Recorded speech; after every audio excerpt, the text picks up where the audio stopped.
Hello प्यारे बच्चों, आज हम क्षितिज भाग 1 गद्य खंड क्लास 9th चैप्टर 2 लहासा की ओर नामक पाठ के क्वेश्चन आंसर सॉल्व करेंगे। प्रश्न 1। थोंगला के पहले के आखिरी गांव पहुंचने पर भिखमंगे के वेश में होने के बावजूद लेखक को ठहरने के लिए उचित स्थान मिला, जबकि दूसरी यात्रा के समय भद्रवेश में भी उन्हें उचित स्थान नहीं दिला सका। क्यों? उत्तर। उस समय लेखक के साथ सुमति नहीं था। सुमति को स्थानीय लोगों की अच्छी पहचान थी। इससे अधिक महत्वपूर्ण कारण था, उस विशिष्ट समय में लोगों की मनोवृत्ति, वहाँ के सभी लोग शाम को छंग पीकर अपना होश हवास खो बैठते थे। इस स्थिति में किसी की भी पहचान मुश्किल थी। लेखक उस स्थान पर शाम को ही पहुंचा था। उस समय कोई भी अपने होश हवास में नहीं था, अतः लेखक को भद्रवेश में होने का भी उचित स्थान नहीं मिला था। प्रश्न 2। उस समय के तिब्बत में हथियार का कानून न रहने के कारण यात्रियों को किस प्रकार का भय बना रहता था? दूसरे का उत्तर है, उस समय तिब्बत में हथियार का कानून नहीं था, अतः सभी लोग पिस्तौल, बंदूक आदि लाठियों की तरह रखते थे, अतः यात्रियों को खून का डर हमेशा बना रहता था। वहाँ अनेक निर्जन स्थान थे, माने वहाँ बहुत सारे ऐसी जगह थी जहाँ पर लोग बाग नहीं रहते थे, जहाँ डाकुओं का साम्राज्य था। और वहाँ पे किसका साम्राज्य था? डाकुओं का। उन्हें किसी से कोई डर नहीं होता था। सरकार की ओर से ऐसे स्थानों में पुलिस व्यवस्था भी नहीं थी। ऐसे में वे यात्रियों की पहले हत्या करते, तत्पश्चात माने उसके बाद उनका सामान लूट लेते थे। प्रश्न 3। लेखक लंकोर के मार्ग में अपने साथियों से किस प्रकार पिछड़ गया? उत्तर। लेखक के लंकोर के मार्ग में अपने अन्य साथियों के पिछड़ने के कारण थे, जैसे पहला, लेखक के घोड़े का सुस्त होकर धीरे धीरे चलना। दूसरा, मार्ग भटककर किसी दूसरे रास्ते पर 1.5-2 मील तक जाना तथा वापस आना। चौथा क्वेश्चन है, लेखक ने शेखर विहार में सुमति को उनके यजमान के पास जाने से रोका, परंतु दूसरी बार रोकने का प्रयास क्यों नहीं किया? उत्तर। शेखर विहार में सुमति गंडा बांधना चाहता था, जिससे अधिक समय लगने की संभावना थी और लेखक को लक्ष्य तक पहुंचने की जल्दी थी, अतः उन्होंने उसे अपने यजमानों के पास जाने से रोका। परंतु दूसरी बार लेखक को शेखर विहार के एक अत्यंत रमणीय मंदिर में पुस्तकों का खजाना मिल गया। इसे पढ़ने एवं समझने के लिए लेखक को स्वयं समय की जरूरत थी। वे किताबों में इतना रम गए कि उन्हें अब किसी चीज की आवश्यकता नहीं थी, अतः उन्होंने सुमति को रोकने का प्रयास नहीं किया। प्रश्न 5। अपनी यात्रा के दौरान लेखक को किन कठिनाइयों का सामना करना पड़ा? उत्तर। लेखक को अपनी तिब्बत यात्रा के दौरान अनेक कठिनाइयों का सामना करना पड़ा। जैसे पहला, लेखक को पूरी यात्रा के दौरान डाकुओं के भय के साए में रहना पड़ा। दूसरा, ऊंचे नीची पहाड़ी रास्ते तथा तेज धूप में काफी पैदल चलना पड़ा। तीसरा, अपनी जान बचाने के लिए भीख मांगनी पड़ी। चौथा, साथियों से बिछड़कर अनजाने मार्ग पर अकेले यात्रा करनी पड़ी। पांचवा, भद्र रूप छुपाकर भिखारियों के रूप में रहना पड़ा। प्रश्न 6। प्रस्तुत यात्रा वृत्तांत के आधार पर बताइए कि उस समय का तिब्बती समाज कैसा था? उत्तर, प्रस्तुत यात्रा वृत्तांत के आधार पर कहा जा सकता है कि तत्कालीन तिब्बती समाज अत्यंत खुला था। वहां संकीर्णता का नामो निशान नहीं था। लोग जाति पाति, छुआछूत, अन्य ऊंच नीच के भेदभाव से दूर थे।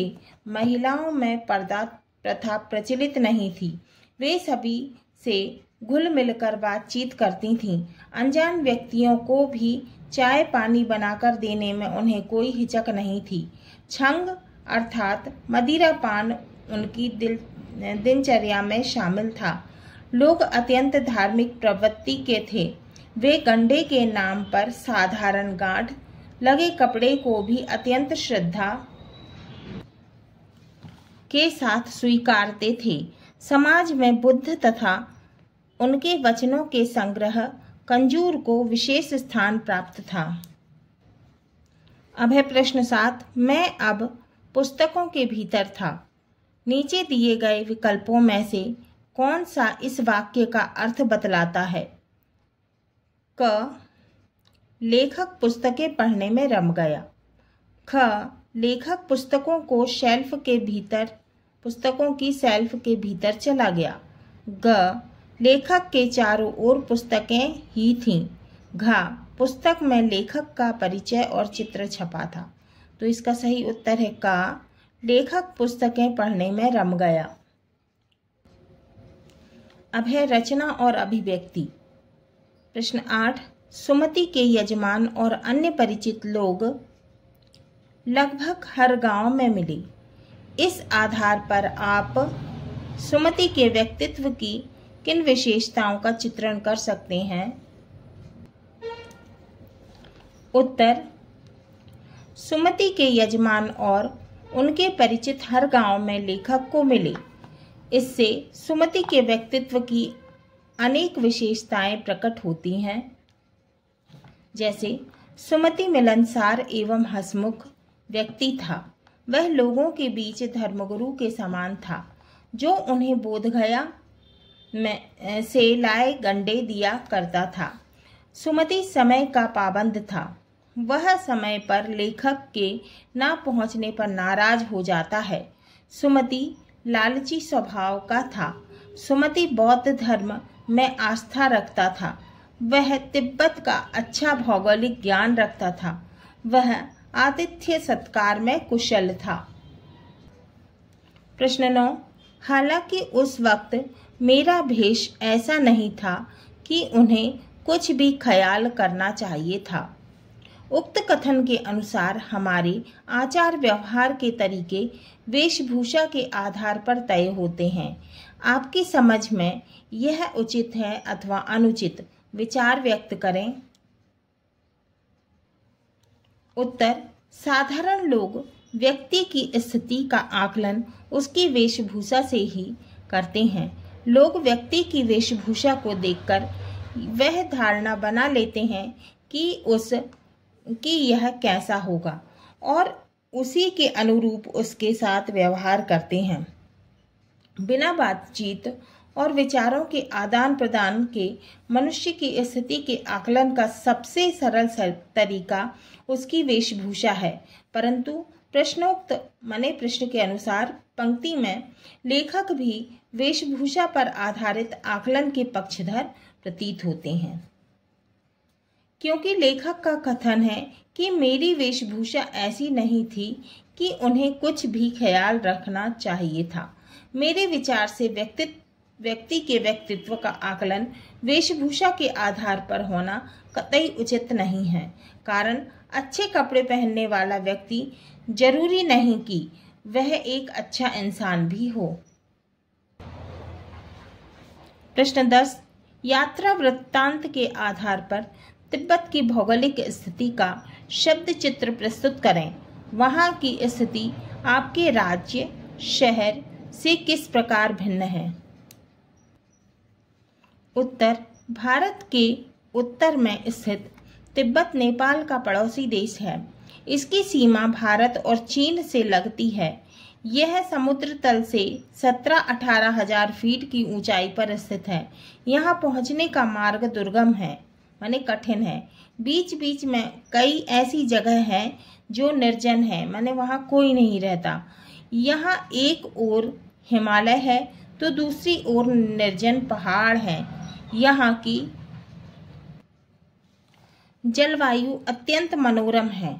जहाँ धूप होती है वहाँ तेज गर्मी तथा छाया वाले स्थान पर खूब ठंडक। थोंगला एक दुर्गम डांडा है तो टिंगरी एक विशाल मैदान है जिनके चारों ओर पहाड़ व पहाड़ियाँ हैं।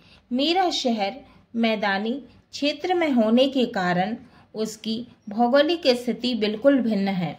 मेरे शहर में परिवहन के साधन, संचार के साधन तथा अन्य सभी आधुनिक सुविधाएं सहज सुलभ हैं। प्रश्न 11, आपने भी किसी स्थान की यात्रा अवश्य की होगी। यात्रा के दौरान हुए अनुभवों को लिखकर प्रस्तुत करें। तो आपको ये लिखना है इसका आंसर। अब है प्रश्न 12, यात्रा वृत्तांत गद्य साहित्य की एक विधा है। आपकी इस पाठ्य पुस्तक में कौन कौन सी विधाएं हैं? प्रस्तुत विधा उनसे किन मायनों से अलग है? उत्तर है क्षितिज के पाठ और विधाएं इस प्रकार हैं। दो बैलों की कथा कहानी है। लहासा की ओर क्या है? यात्रा वृत्तांत। उपभोक्तावाद की संस्कृति क्या है? निबंध है। सांवले सपनों की याद है संस्मरण। संस्मरण माने याद है ना, स्मृति, याद। प्रेमचंद के फटे जूते व्यंग क्या है? व्यंग। मेरे बचपन के दिन संस्मरण। यह पाठ अन्य विधाओं से इसलिए अलग है क्योंकि यह यात्रा वृत्तांत है, माने इसमें इस पाठ में जो है लेखक की यात्रा का वर्णन किया गया है, जिसमें लेखक द्वारा तिब्बत की यात्रा का वर्णन किया गया है।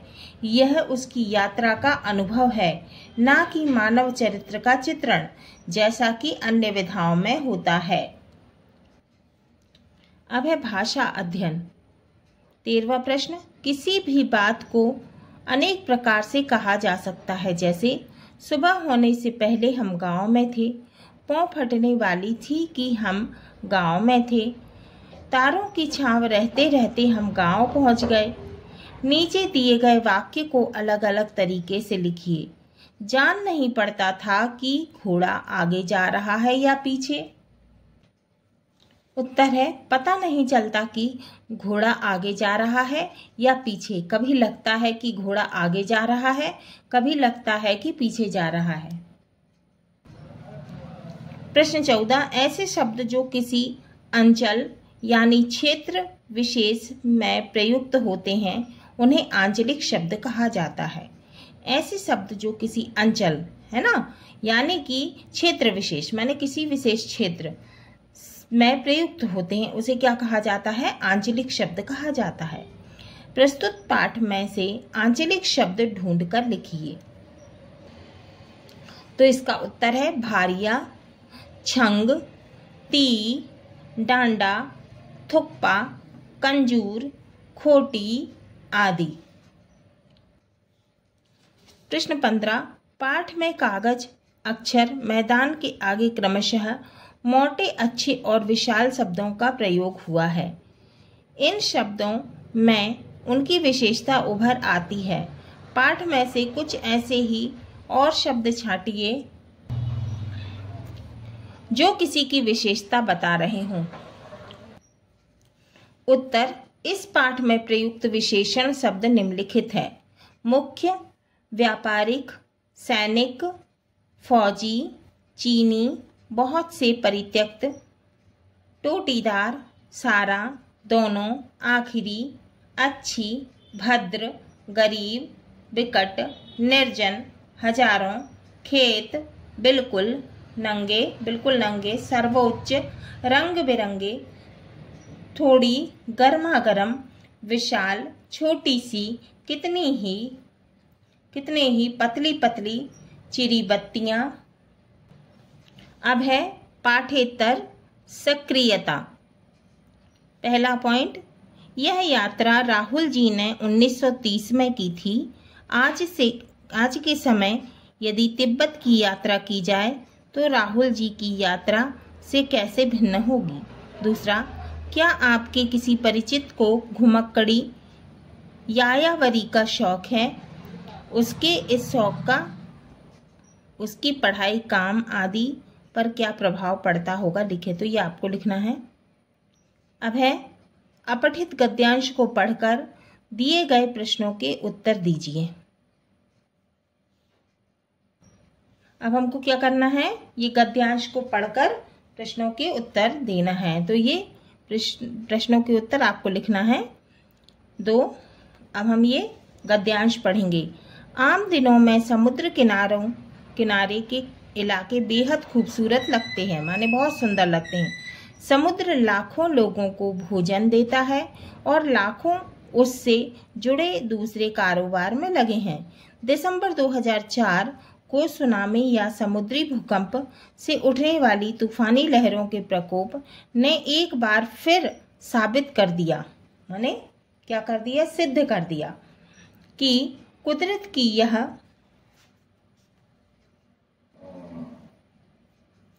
देन सबसे बड़े विनाश का कारण भी बन सकती है। प्रकृति कब अपने ही ताने बाने को उलट कर रख देगी, कहना मुश्किल है। हम उसके बदलते मिजाज को उसका कोप कह लें या कुछ और, मगर यह अबूझ पहेली अक्सर हमारे विश्वास के चीथड़े कर देती है और हमें यह एहसास करा देती है कि हम एक कदम आगे नहीं 4 कदम पीछे हैं। एशिया के एक बड़े हिस्से में आने वाले उस भूकंप ने कई द्वीपों को इधर उधर खिसकाकर एशिया का नक्शा ही बदल दिया। माने क्या हुआ था, भूकंप आया था जिससे जो है एशिया का नक्शा ही इधर उधर हो गया। प्रकृति ने पहले भी अपनी ही दी हुई अद्भुत चीजें इंसान से वापस ले ली हैं, जिसकी कसक अभी तक है ना। दुख जीवन को मांझता है, उसे आगे बढ़ने का हुनर सिखाता है। मतलब दुख जो है वो व्यक्ति को आगे बढ़ने का हुनर सिखाता है। वह हमारे जीवन में ग्रहण लाता है ताकि हम पूरे प्रकाश की अहमियत जान सकें और रोशनी को बचाए रखने के लिए जतन करें, माने प्रयत्न करें। इस जतन से सभ्यता और संस्कृति का निर्माण होता है। सुनामी के कारण दक्षिण भारत और विश्व के अन्य देशों में जो पीड़ा हम देख रहे हैं, उसे निराशा के चश्मे से ना देखें। ऐसे समय में भी मेघना, अरुण और मैगी जैसे बच्चे हमारे जीवन में जोश, उत्साह और शक्ति भर देते हैं। 13 वर्षीय, कितने वर्ष की थी वो लड़की? 13 वर्षीय, 13 साल की मेघना और अरुण 2 दिन अकेले खारे समुद्र में तैरते हुए जीव जंतुओं से मुकाबला करते हुए किनारे आ लगे। इंडोनेशिया की रिजा पड़ोसी के 2 बच्चों को पीठ पर लादकर पानी के बीच तैर रही थी कि एक विशालकाय सांप ने उसे किनारे का रास्ता दिखाया। मछुआरे की बेटी मैगी ने रविवार को समुद्र का भयंकर शोर सुना, उसकी शरारत को समझा, तुरंत अपना बेड़ा उठाया और अपने परिजनों को उस पर बैठा उतर आई समुद्र में। 41 लोगों को लेकर महज कितने साल के? महज 18 साल की यह जलपरी चल पड़ी पगलाए सागर से 2-2 हाथ करने, माने लड़ने। 10 मीटर से ज़्यादा ऊंची सुनामी लहरें जो कोई बाधा रुकावट मानने को तैयार नहीं थी। तो सुनामी की जो लहरें थी कितनी ऊंची उठ रही थी? 10 मीटर से भी ज़्यादा, रुकावट मानने को तैयार नहीं थी। इस लड़की के बुलंद इरादों माने मजबूत इरादों के सामने बौनी ही साबित हुई, माने छोटी साबित हो गई। जिस प्रकृति ने हमारे सामने भारी तबाही मचाई है, उसी ने हमें ऐसी ताकत और सूझ दे दी, माने ऐसी ताकत दे दी, शक्ति दे दी और बुद्धि दे दी दे रखी है कि हम फिर से खड़े होते हैं और चुनौतियों से लड़ने का एक रास्ता ढूंढ निकालते हैं। इस त्रासदी से पीड़ित लोगों की सहायता के लिए जिस तरह पूरी दुनिया एकजुट हो गई, माने एकता में हो गई, वह इस बात का सबूत है कि मानवता हारी नहीं है ना, मानवता ने हार नहीं मानी है ना, मानवता हार नहीं मानती है।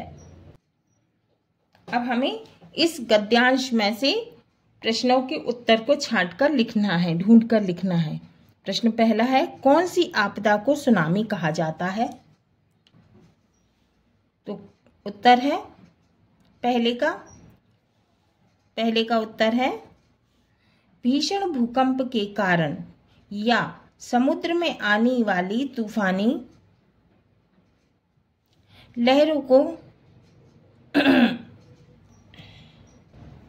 क्या है? भीषण भूकंप के कारण समुद्र में आने वाली तूफानी लहरों को सुनामी कहा जाता है।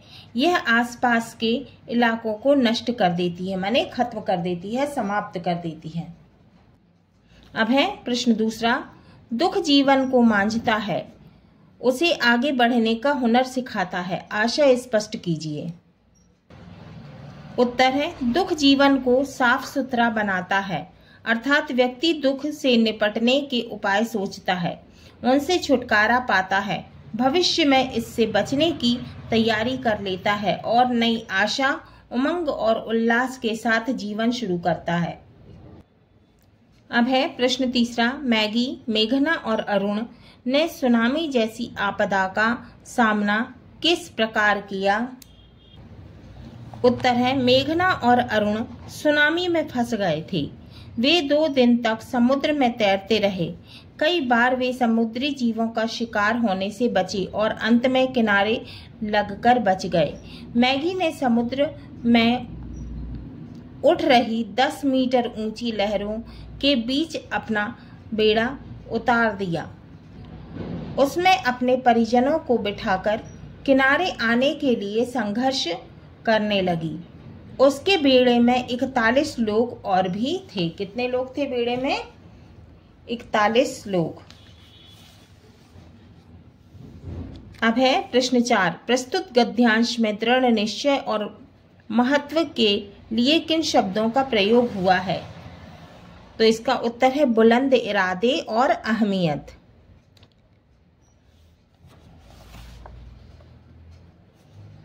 अब है प्रश्न 5, इस गद्यांश के लिए एक शीर्षक नाराज समुद्र हो सकता है, आप कोई अन्य शीर्षक दीजिए। तो इसका उत्तर है सुनामी का कहर या प्रकृति का क्रोध, सुनामी। अब है शब्द संपदा। डांडा इसका मतलब है ऊंची जमीन। थोंगला इसका मतलब है तिब्बती सीमा का एक स्थान। भीटे इसका मतलब है टीले के आकार का ऊंचा सा स्थान। कंडे इसका मतलब है गाय भैंस के गोबर से बने उपले जो ईंधन के काम में आते हैं। सत्तू इसका मतलब है भुने हुए अन्न, जौ या चना का आटा। थुक्पा इसका मतलब है सत्तू या चावल के साथ मूली, हड्डी और मांस के साथ पतली लेई की तरह पकाया गया खाद्य पदार्थ। गंडा इसका मतलब है मंत्र पढ़कर गांठ लगाया हुआ धागा या कपड़ा। चिरी इसका मतलब है फाड़ी हुई। भरिया इसका मतलब है भारवाहक। सुमति इसका मतलब है लेखक को यात्रा के दौरान मिला मंगोल भिक्षु जिसका नाम लोमजक शेख था। इसका अर्थ है सुमति, प्रज्ञ। अतः सुविधा के लिए लेखक ने उसे सुमति नाम से पुकारा है। दोनों चिटें इसका मतलब है जैनम गांव के पास पुल से नदी पार करने के लिए जोंगपोन मजिस्ट्रेट के हाथ की लिखी लम्यक राहदारी अर्थात राहदारी जो लेखक ने अपने मंगोल दोस्त के माध्यम से प्राप्त की। डॉन क्विक्सो इसका अर्थ है स्पेनिश उपन्यासकार सार्वेंतेज 17वीं शताब्दी के उपन्यास डॉन क्विक्सोट का नायक जो घोड़े पर चलता था। अब है महत्वपूर्ण गद्यांशों पर आधारित प्रश्नोत्तर। पहला गद्यांश है, परित्यक्त चीनी किले से हम जब चलने लगे तो एक आदमी राहदारी मांगने आया। हमने वह दोनों चिटें उसे दे दी। शायद उसी दिन हम थोंगला के पहले के आखिरी गांव में पहुंच गए। यहाँ भी सुमति के जान पहचान के आदमी थे और भिखमंगे भी रहते भी ठहरने के लिए अच्छी जगह मिली। 5 साल बाद हम इसी रास्ते लौटे थे और भिखमंगे नहीं, एक भद्र यात्री के भेष में घोड़े पर सवार होकर आए थे। किंतु उस वक्त किसी ने हमें रहने के लिए जगह नहीं दी और हम गांव के एक सबसे गरीब झोपड़े में ठहरे थे। बहुत कुछ लोगों की उस वक्त की मनोवृत्ति पर ही निर्भर है। खासकर शाम के वक्त छंग पीकर बहुत कम होश हवास को दुरुस्त रखते हैं। अब प्रश्न पहला है, परित्यक्त चीनी किले से चलते वक्त एक आदमी क्या मांगने आया?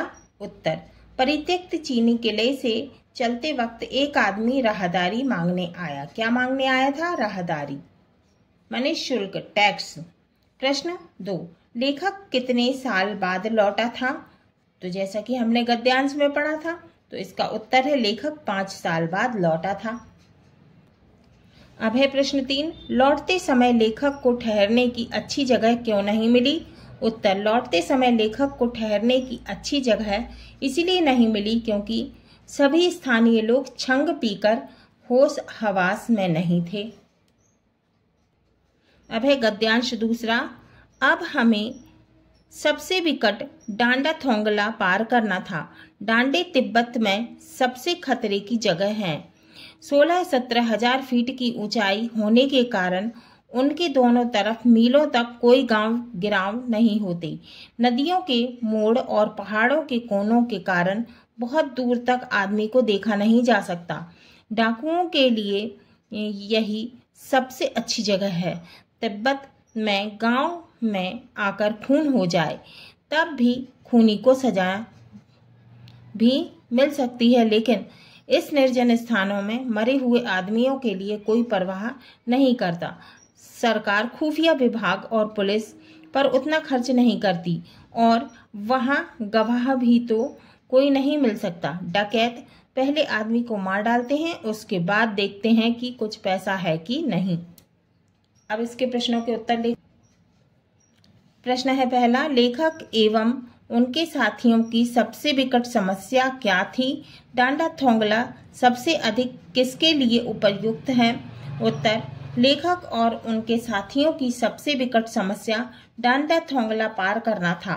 डांडा थोंगला डकैतों के लिए सबसे अधिक उपयुक्त है।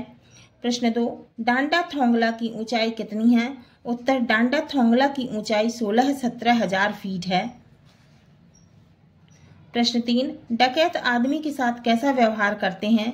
यहाँ ये बेबाक क्यों रहते हैं? उत्तर, डकैत लोग आदमी को मार डालते हैं और बाद में उसे लूट लेते हैं। यहाँ ये बेखौफ इसलिए रहते हैं कि इस क्षेत्र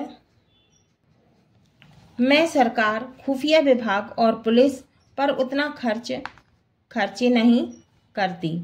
फलस्वरूप वहाँ की कानून व्यवस्था ठीक नहीं है।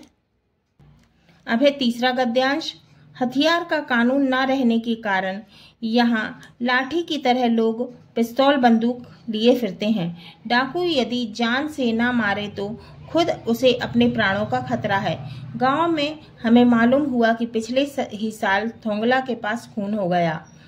शायद खून की हम उतनी परवाह नहीं करते क्योंकि हम भिखमंगे थे और जहाँ कहीं वैसी सूरत देखते टोपी उतार, जीभ निकाल, कूची कूची, दया दया, 1 पैसा कहते भीख मांगने लगते।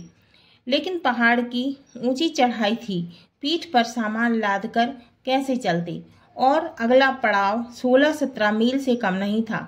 मैंने सुमति से कहा कि यहाँ से लंकोर तक के लिए 2 घोड़े कर लो, सामान भी रख लेंगे और चढ़े चलेंगे। अब इसके प्रश्नों के उत्तर देखेंगे। प्रश्न 1, तिब्बत में लाठी की तरह लोग हथियार लेकर क्यों घूमते थे? उत्तर, तिब्बत में लाठी की तरह लोग हथियार लेकर घूमते थे क्योंकि वहां हथियार संबंधी कानून नहीं था। प्रश्न 2, लेखक को खून होने की चिंता क्यों नहीं थी? उत्तर, लेखक को खून होने की चिंता इसलिए नहीं थी क्योंकि वह भिखमंगे के वेश में था। अब है चौथा गद्यांश। दूसरे दिन हम घोड़ों पर सवार होकर ऊपर की ओर चले। डांडे से पहले एक जगह चाय पी और दोपहर के वक्त डांडे के ऊपर जा पहुंचे। हम समुद्र तल से 17-18 हजार फीट ऊंचे खड़े थे। हमारी दक्षिण तरफ पूरब से पश्चिम की ओर हिमालय के हजारों श्वेत शिखर चले गए थे। भीटे की ओर दिखने वाले पहाड़ बिल्कुल नंगे थे। न वहां बर्फ की सफेदी थी, न किसी तरह की हरियाली। उत्तर की तरफ बहुत कम बर्फ वाली चोटियां दिखाई पड़ती थीं। सर्वोच्च स्थान पर डांडे के देवता का स्थान था, जो पत्थरों के ढेर, जानवरों की सींगों और रंग बिरंगे कपड़े की झंडियों से सजाया गया था। अब हमें बराबर उतराई पर चलना था। चढ़ाई तो कुछ दूर थोड़ी मुश्किल थी, लेकिन उतराई बिल्कुल नहीं। शायद 2-1 और सवार साथी हमारे साथ चल रहे थे। मेरा घोड़ा कुछ धीमे चलने लगा। मैंने समझा कि चढ़ाई की थकावट के कारण ऐसा कर रहा है और उसे मारना नहीं चाहता था। अब है पहला प्रश्न। लेखक घोड़े पर सवार होकर कहाँ जा रहा था? समुद्र तल से डांडे की ऊंचाई कितनी थी? उत्तर, लेखक घोड़े पर सवार होकर डांडे की ओर जा रहा था। समुद्र तल से डांडे की ऊंचाई लगभग 17-18 हजार फीट थी। प्रश्न 2, डांडे के देवता का स्थान कहाँ था? उसे कैसे सजाया गया था? उत्तर, देवता का स्थान डांडे के सर्वोच्च शिखर पर था। उसे पत्थरों के ढेर, जानवरों के सींगों तथा रंग बिरंगे कपड़े की झंडियों से सजाया गया है। प्रश्न 3, लेखक घोड़े को क्यों नहीं मारना चाहता था? उत्तर, लेखक सोच रहा था कि घोड़ा चढ़ाई की थकान से धीमा है, इसलिए वह उसे नहीं मारना चाहता था। अब है गद्यांश नंबर 5। तिब्बत की जमीन बहुत अधिक छोटे बड़े जागीरदारों में बटी है। इन जागीरों का बहुत ज्यादा हिस्सा मठों अर्थात बिहारों के हाथ में है। अपनी अपनी जागीर में हर एक जागीरदार कुछ खेती खुद ही कराता है, जिसके लिए मजदूर बेगार में मिल जाते हैं। खेती का इंतजाम देखने के लिए वहां कोई भिक्षु भेजा जाता है, जो जागीर के आदमियों के लिए राजा से कम नहीं होता। शेकर की खेती के मुखिया भिक्षु नम से बड़े भद्र पुरुष थे। वह बहुत प्रेम से मिले। हालांकि उस वक्त मेरा भेष ऐसा नहीं था कि उन्हें कुछ ख्याल करना चाहिए था। यहाँ एक अच्छा मंदिर था, जिसमें कंजूर बुद्ध वचन अनुवाद की हस्तलिखित 103 पोथियां रखी हुई थी। मेरा आसन भी वहीं लगा। वह बड़े मोटे कागज पर अच्छे अक्षरों में लिखी हुई थी। एक एक पोथी 15 शेर से कम नहीं होगी। सुमति ने फिर आसपास अपने यजमानों के पास जाने के बारे में पूछा। मैं अब पुस्तकों के भीतर था, इसलिए मैंने उन्हें जाने के लिए कह दिया। प्रश्नों के उत्तर देखते हैं। प्रश्न पहला, तिब्बत में जागीरों का अधिकतर भाग किसके पास है? उत्तर, तिब्बत में जागीरों का अधिकतर भाग मठों के पास है। प्रश्न 2, तिब्बत में खेती की व्यवस्था कौन देखता है? उत्तर, तिब्बत में खेती की व्यवस्था मठ का भिक्षु देखता है। प्रश्न 3, पुस्तकों के भीतर होना से क्या अभिप्राय है? उत्तर, पुस्तकों के भीतर होने का अभिप्राय है पुस्तक पढ़ने में रम जाना। प्रश्न 4, कंजूर से क्या अभिप्राय है? उत्तर, कंजूर खजूर का विकसित रूप है। प्रश्न 5, लेखक का आसन कहाँ लगाया गया? उत्तर, लेखक का आसन मंदिर में रखी पोथियों के पास लगाया गया। अब है महत्वपूर्ण प्रश्न। प्रश्न 1, नेपाल से होकर तिब्बत जाने वाले मार्ग पर जगह जगह चौकियां और किले क्यों बने थे? उत्तर, प्राचीन काल में नेपाल से तिब्बत जाने का मार्ग ही प्रमुख मार्ग था। अतः तिब्बत से सभी देशों के समस्त संबंधों, व्यापारिक, राजनीतिक, सैनिक अर्थात समस्त संबंधों अर्थात व्यापारिक संबंध, राजनीतिक संबंध, सैनिक संबंध का निर्वाह इसी दुर्गम रास्ते से होता था। सुरक्षा के दृष्टिकोण से तत्कालीन सरकार ने इस रास्ते पर जगह जगह फौजी चौकियां और किले स्थापित किए थे। ये सब खंडहरों में बदल गए। अब है प्रश्न 2।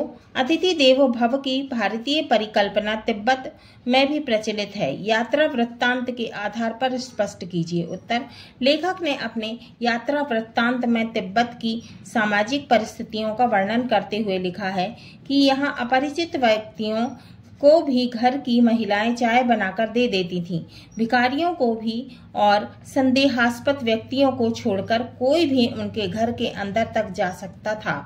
इससे यह स्पष्ट होता है कि हमारी भारतीय परिकल्पना अतिथि देवो भव की तिब्बतियों ने पूरी तरह से लागू किया है। अब है प्रश्न 3।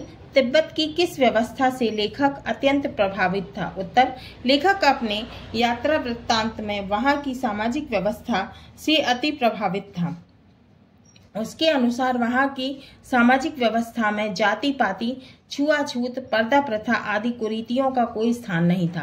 प्रश्न 4। तिब्बत की तत्कालीन कानून व्यवस्था भारत की तुलना में लचर थी, कैसे? यात्रा वृत्तांत के आधार पर स्पष्ट कीजिए। उत्तर है, तिब्बत में भारत की अपेक्षा कानून व्यवस्था लचर अवस्था में थी, कारण वहां हथियार संबंधी कानून नहीं था। पुलिस तथा खुफिया विभाग भी कमजोर था। निर्जन स्थानों में किसी भी हत्या या लूटपाट आम बात थी। निर्जन स्थानों पर हुई घटनाओं पर पुलिस तथा खुफिया अधिकारी ध्यान नहीं देते थे। हथियार संबंधी कानून नहीं होने पर सभी लोगों के पास डंडे की तरह पिस्तौल और बंदूकें थीं। आम आदमी भी किसी की हत्या या लूटपाट करते हुए डरता नहीं था। इसके विपरीत भारत में ऐसे खुले अपराध की आजादी कभी नहीं थी। अब है प्रश्न 5। डांडे क्या है? लहासा की ओर यात्रा वृत्तांत के आधार पर स्पष्ट कीजिए।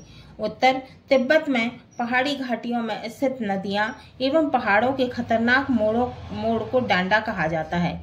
ये स्थान अत्यंत निर्जन है। यहाँ डाकुओं के अतिरिक्त और कोई नहीं रहता। अब है प्रश्न 5। प्रश्न 6। पाठ के आधार पर तिब्बती भिक्षु नमसे का चरित्र चित्रण कीजिए। उत्तर, नमसे तिब्बत में बौद्ध भिक्षु थे। वे जागीर में खेती की देखभाल करते थे। वे बहुत अच्छे और नम्र इंसान थे। वे लेखक से आत्मीयता से मिले और उन्हें सम्मान से अपने यहाँ स्थान दिया। इससे यह सिद्ध होता है कि वे अत्यंत दयालु व आतिथ्य भावना से ओतप्रोत इंसान थे। अब है प्रश्न 7। लहासा की ओर यात्रा वृत्तांत के आधार पर सुमति का चरित्र चित्रण कीजिए। उत्तर, सुमति लेखक के साथ साये की तरह रहा। उसके परिचित लोग संपूर्ण मार्ग में पड़े गांव में थे। सुमति अत्यंत धार्मिक प्रवृत्ति का, हंसमुख एवं मिलनसार स्वभाव का व्यक्ति है। वह समय का पाबंद, बौद्ध धर्म के प्रति आस्थावान तथा आतिथ्य सत्कार में अत्यंत कुशल है। परंतु गंडे के नाम पर साधारण गांठें लगे कपड़ों को यजमानों को देना और उसके बदले उनसे धन प्राप्त करना उसकी लालची प्रवृत्ति को भी प्रकट करता है। अब है प्रश्न 8। लेखक की तिब्बत यात्रा के समय तिब्बत में क्या नहीं था? उत्तर, लेखक जब तिब्बत यात्रा पर था तो वहां पर हथियार कानून, जाति पाति, छुआछूत तथा पर्दा प्रथा नहीं थी। प्रश्न 9। लेखक परित्यक्त किले के पास दूसरी बार कितने सालों बाद पहुंचा तथा उसके साथ क्या हुआ? उत्तर, लेखक 5 साल बाद फिर उसी किले के पास पहुंचा, लेकिन इस बार वह भिकमंगे के वेश में नहीं अपितु भद्र पुरुष के वेश में था, माने सज्जन पुरुष के। उसे पिछली बार की तरह रहने का स्थान नहीं मिला। प्रश्न 10। लंकोर मार्ग में लेखक अपने साथियों से क्यों पिछड़ गया? उत्तर, लंकोर मार्ग में लेखक को एक जगह 2 रास्ते मिले, एक बाएं तथा दूसरे दाएं। लेखक ने बाएं का रास्ता ले लिया। पूछने पर पता चला कि लंकोर का रास्ता दाहिने वाला था। 1.5-2 मील लौटकर दाहिने वाला रास्ता लेने तथा सुस्त घोड़े ने लेखक को साथियों के पीछे कर दिया। वस्तुनिष्ठ प्रश्न उत्तर। प्रश्न 1। सही शब्द चुनकर रिक्त स्थानों की पूर्ति कीजिए। पहला है, तिब्बत में हथियार कानून नहीं था। रिक्त स्थान में आएगा हथियार। 2 ऑप्शन दिए हैं, हथियार और न्याय। दूसरा है, तिब्बत में जागीरों का अधिकार मठों के पास था। रिक्त स्थान में आएगा मठों। 2 ऑप्शन है, मठों और भिक्षुकों। तीसरा है तिब्बत में खेती की व्यवस्था मठ का भिक्षुक देखते थे। तो 2 ऑप्शन है, मठ का भिक्षुक, सरपंच। क्या आएगा? मठ का भिक्षुक। चौथा है डांडा थोंगला डाकुओं के लिए उपयुक्त है। रिक्त स्थान में आएगा डाकुओं। 2 ऑप्शन है, व्यापारियों और डाकुओं। पांचवा कंजूर खजूर का विकसित रूप है। रिक्त स्थान में आएगा विकसित। 2 ऑप्शन कौन कौन से हैं? विकसित और संकुचित। तो क्या आएगा? विकसित। प्रश्न 2 सत्य असत्य बताइए। पहला है डांडा थोंगला व्यापारियों के लिए उपयुक्त। क्या आएगा? असत्य। दूसरा तिब्बत में बंदूक का लाठी के रूप में उपयोग होता था। सत्य। तीसरा लेखक का आसन विश्राम गृह से लगा था। असत्य। चौथा व्यक्ति का व्यवहार वेशभूषा के आधार पर निश्चित होता है। सत्य। अब है पांचवा तिब्बत में अतिथि का उचित सम्मान होता है। सत्य। प्रश्न 3 निम्नलिखित प्रश्नों के उत्तर एक वाक्य में दीजिए। पहला है सुमति कौन था? उत्तर सुमति लेखक का सहयात्री तथा बौद्ध भिक्षुक था। दूसरा अपनी यात्रा के दौरान लेखक चाय पीने कहाँ ठहरा था? उत्तर अपनी यात्रा के दौरान लेखक चाय पीने परित्यक्त किले में ठहरा था। तीसरा तिब्बतियों का देवता स्थल कहाँ था? उत्तर तिब्बतियों का देवता स्थल डांडे के सर्वोच्च शिखर पर था। चौथा डांडे की ऊंचाई कितनी थी? उत्तर डांडे की ऊंचाई 16,000 फीट से अधिक थी। पांचवा परित्यक्त चीनी किलों की क्या विशेषता है? उत्तर परित्यक्त चीनी किले भव्य तथा विशाल थे, परंतु लेखक ने उन्हें जीर्ण शीर्ण स्थिति में देखा था, जिन पर किसानों ने अपने डेरे डाले थे। माने किसान वहां रहने लगे थे। हाँ तो बच्चों, ये हमारा चैप्टर 2 लहासा की ओर के प्रश्नों के उत्तर पूरे हुए।